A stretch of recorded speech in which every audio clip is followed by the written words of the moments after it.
Salve, salve, semeadores! É uma alegria nesse Dia das Mães estar novamente com vocês. Hoje, com certeza, um Dia das Mães diferente. Talvez você não pôde estar com a sua mãe, talvez você não pôde abraçar a sua mãe. Talvez você, que já há tempos não abraçou sua mãe por causa de um problema, uma intriga, ficou pensando, puxa vida, bem que eu gostaria de abraçar, me reconciliar, mas agora eu não posso. Com certeza, o dia de hoje foi um dia de diversos tipos de memórias. Memórias de pessoas que não têm mãe, memórias de pessoas que já perderam a mãe já veio a falecer, memórias de pessoas que estão intrigados com a sua mãe. Enfim, inúmeras situações, algumas com lembranças boas, agradáveis, de repente até comoventes, mas outros também com lembranças tristes, penosas, geralmente por falta de perdão, falta de entendimento, falta de paz. Enfim, são muitas as lembranças, muitas as emoções que nos remetem ao Dia das Mães, dependendo da situação, você que me assiste nesse momento. E eu quero compartilhar com vocês um texto bíblico de uma situação onde havia também um momento de tristeza. Eu pedi ao Senhor para dar a mim uma mensagem que lembrasse mães, também lembrasse de situações de tribulações. Mães, tribulações. E a palavra que o Senhor colocou no meu coração, na minha mente, foi o texto de uma mãe que estava vivendo em meio a uma grande crise. Eu diria, em parte, semelhante ao que nós estamos vivendo hoje em dia. Mas o problema lá não era problema de enfermidade, o problema não era vírus, mas o problema é que aquele povo, ele havia simplesmente perdido a sua liberdade. Era um povo controlado, eles não tinham liberdade de ir e vir onde eles quisessem. Eles eram controlados, até o trabalho deles era controlado, o trabalho deles era forçado, e isso ficou penoso para eles. E eles começaram a clamar pelo socorro de Deus, para que viesse os libertar daquele governo tirano que os oprimia, que os escravizava. Está lembrando de que país? Está lembrando de qual situação que eu estou falando para vocês? Sim, amados, a situação nos remete ao antigo Egito.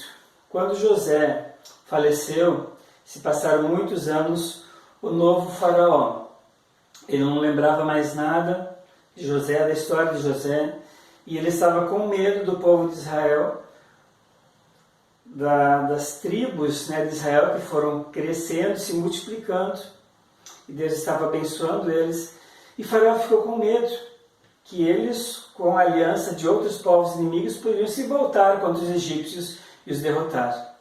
Assim, então, eles foram escravizados, perderam essa liberdade e começaram a construir duas cidades depósito para os egípcios, chamado Pitom e Ramsés. E eles tinham que, então, preparar os materiais, produzir tijolos, argamassa, e assim eles tinham que trabalhar de forma forçada e começaram a clamar ao Senhor.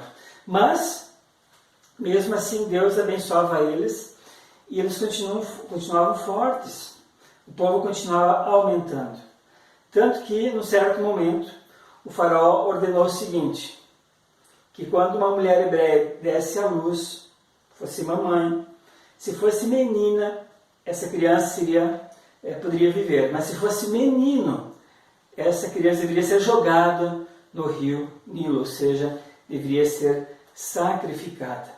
E aí então, duas parteiras, Sifrá e Puá, recebem a ordem de matar então os meninos hebreus, mas elas, arriscando a própria vida, se recusam a fazer isso e permitem então que também os meninos hebreus possam viver. E aí entra então a nossa história, que acontece então nessa época de perseguição, de escravidão, as pessoas não têm mais liberdade, onde as pessoas são presas, onde as pessoas têm os próprios filhos tirados à força deles, os filhos literalmente mortos, os filhos homens, os meninos, os bebês. Imagina, querida, o coração daquelas mães. E como naquela época não tinha, obviamente, aparelho de ultrassom, então eles não sabiam o sexo do bebê. Fico imaginando aquela mãe na hora do parto, um misto de alegria e dor. Se for menina, vai viver; se for menino, será morto. Imagina você, mãe, tendo seu filho, que você carregou na barriga durante 9 meses, lhe arrancando das mãos e sendo levado para o sacrifício, para o afogamento. Imagina o que você iria sentir. É indescritível. E diz nosso texto assim: por essa época, um homem e uma mulher da tribo de Levi se casaram. A mulher engravidou e deu à luz um menino. Viu que era um lindo bebê e o escondeu por 3 meses. Esse texto está lá em Êxodo capítulo 2, 1 em diante. E no versículo 13 diz assim: quando não conseguia mais escondê-lo, pegou um cesto feito de juncos e papiro e o revestiu com betume e piche. Acomodou o bebê no cesto e o colocou entre os juncos, à margem do rio Nilo. A irmã do bebê ficou observando a certa distância para ver o que lhe aconteceria. Pouco depois, a filha do faraó desceu ao Nilo para tomar banho, e suas servas foram caminhar pela margem do rio. Quando a princesa viu o cesto entre os juncos, mandou sua serva buscá-lo.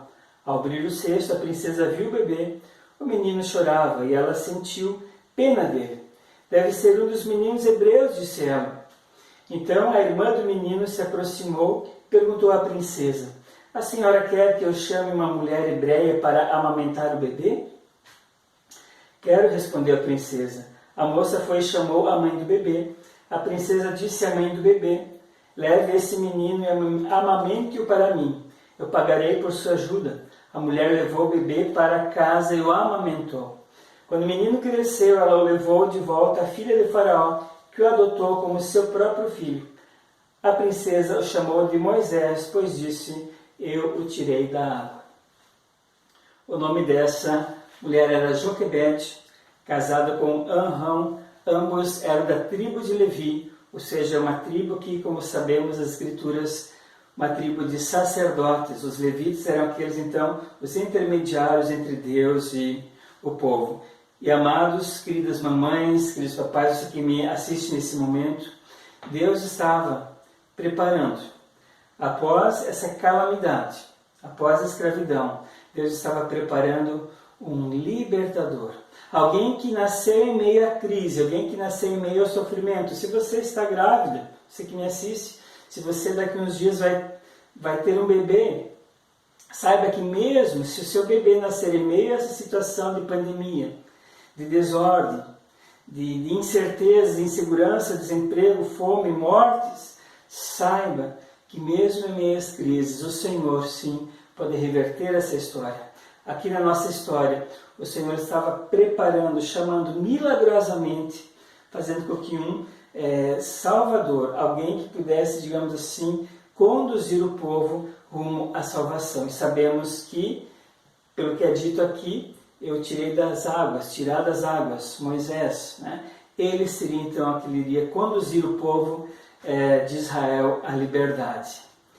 Querida mamãe, querido você que me assiste nesse momento, saiba disso e guarde essa palavra no seu coração. Mesmo em meio a lutas, tribulações, o Senhor pode sim reverter essa história. E nós podemos sim esperar confiantemente no Senhor e esperar dele o nosso socorro. Nós podemos declarar que o Senhor é nosso pastor e nada nos faltará. Vida, alimento, emprego, saúde. Amados, amadas, que nessa semana o Senhor possa estar colocando a sua mão poderosa sobre você. Mesmo se você estiver passando por uma crise, por uma enfermidade, que o Senhor possa estar agindo com poder na sua vida, erguendo o seu semblante, fazendo você confiar no Senhor e somente no Senhor, e dele esperar a cura, a salvação, a redenção e com certeza que todos nós esperamos dias melhores. Que o Senhor abençoe e guarde você e a sua família. Em nome de Jesus. Amém. Desejo uma abençoada semana a todos nós. Amém.